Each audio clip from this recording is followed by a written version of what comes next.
প্রতিদিনের মতো আজকে তোমাদের বানিয়ে দেখাবো কোল্ড কফি রেসিপি।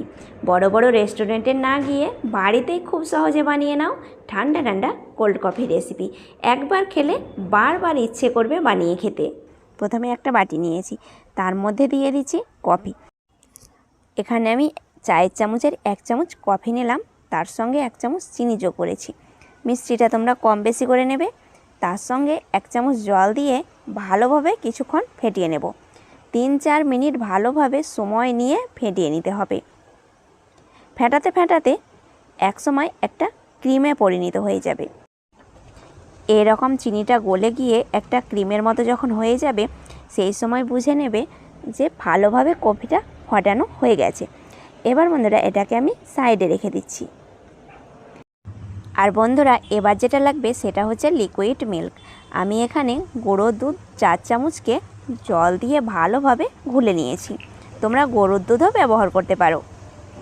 তারপরে 2টো গ্লাস নিয়েছি, গ্লাসের মধ্যে দিয়ে দিচ্ছি বরফ।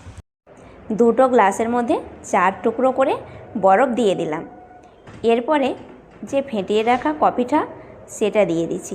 আমি এখানে 2 চামচ করে কফি দিয়ে দিচ্ছি আর 2টো গ্লাসে সমানভাবে ভাগ করে দিচ্ছি। এবার বন্ধুরা আমি 1 চামচ কফিতে 2টো গ্লাস ভর্তি করে কফিটা বানাচ্ছি। তারপরে লিকুইড মিল্কটা গ্লাসের মধ্যে ঢেলে নিলাম। গ্লাস ভর্তি করে দিয়ে দিলাম মিল্ক। এবার বন্ধুরা একটু সাজিয়ে কুচিয়ে দিচ্ছি। আধা চামচ পরিমাণে শুকনো কফি নিয়েছি, সেটাকে ওপরে একটু ছড়িয়ে দিচ্ছি। এইভাবে একটু কফি ছড়িয়ে দিলে দেখতে ভালো লাগবে। এবার বন্ধুরা রেডি হয়ে গেল ঠান্ডা ঠান্ডা কোল্ড কফি। এবার আমি কফিটাকে ভালোভাবে একটু নাড়াচাড়া করে পান করব।